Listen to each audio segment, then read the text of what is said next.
حسبناللہ و نعم الوکیل، یعنی میرے لیے اللہ ہی کافی ہے۔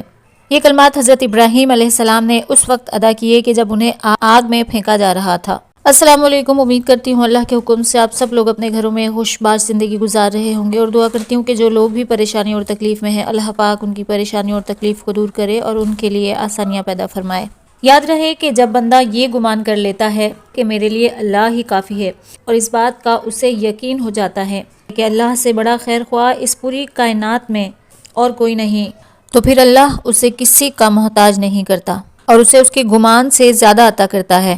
آج کے اس وظیفے میں سورہ آل عمران کی ایک خاص آیت کا حصہ شامل کیا گیا ہے، حسبناللہ و نعم الوکیل، یعنی میرے لیے اللہ ہی کافی ہے۔ یہ کلمات حضرت ابراہیم علیہ السلام نے اس وقت ادا کیے کہ جب انہیں آگ میں پھینکا جا رہا تھا، تو اپنی زبان پر یہ کلمات جاری تھے، حسبناللہ و نعم الوکیل، یعنی میرے لیے اللہ ہی کافی ہے، وہی میرا مددگار ہے اور وہی میری مدد کرے گا۔ جس وقت فرشتے، بارش، ہوا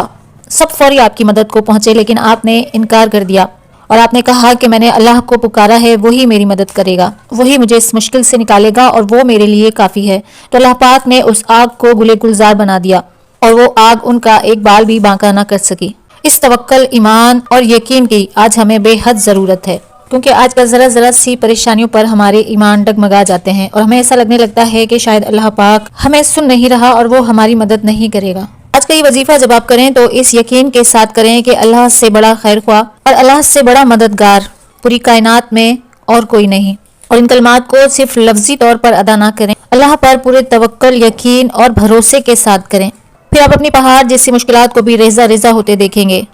اس وظیفے کو ہر جائز مقصد کے لیے کیا جا سکتا ہے، پھر چاہے وہ اولاد کا مسئلہ ہو، گھریلو پریشانیاں ہوں، رزق میں تنگی ہو، یا اس کے علاوہ کوئی بھی جائز مقصد ہو۔ چلیے بڑھتے ہیں وظیفے کی طرف۔ اگر آپ ہمارے چینل پر نئے ہیں تو ہمارے چینل کو ضرور سبسکرائب کیجیے گا، یہاں آپ کو آپ کے مسائل سے متعلق کئی طرح کے وظائف مل جائیں گے، اور اس ویڈیو کو صدقہ جاریہ کی نیت سے زیادہ شیئر کیجیے کہ آپ کی یہ کوشش کسی دکھی انسان کے لیے مددگار ثابت ہو جائے۔ کہ اس وظیفے کے لیے کوئی خاص ٹائم یا وقت متعین نہیں ہے، آپ اس عمل کو کسی بھی وقت کر سکتے ہیں۔ اول و آخر ایک مرتبہ درود ابراہیمی پڑھنا ہے اور درمیان میں ایک تسبیح حسبناللہ و نعم الوکیل کی پڑھنی ہے، یہ آپ کو اسکرین پر نظر آ رہا ہوگا۔ ایک تسبیح حسبناللہ و نعم الوکیل کی پڑھنے کے بعد آخر میں ایک مرتبہ درود ابراہیمی پڑھیے اور سجدہ ریز ہو جائیے اور سجدے میں چلے جائیے، اور اللہ پاک سے آپ کی جو بھی حاجت، پریشانی یا کوئی بھی جائز مقصد ہے اس کے لیے اللہ پاک سے گر گڑا کر دعا کیجیے۔ یہ عمل آپ کو 21 دن کرنا ہے، اور انشاءاللہ 21 دن کے اندر آپ کو اس کے نتائج ملنا شروع ہو جائیں گے۔ اللہ پاک ہمیں اسی سے مانگنے اور اسی کے آگے جھکنے والا بنائے۔ ویڈیو پسند آئی ہو تو ضرور لائک کیجیے گا اور اپنی دعاؤں میں یاد رکھیے گا۔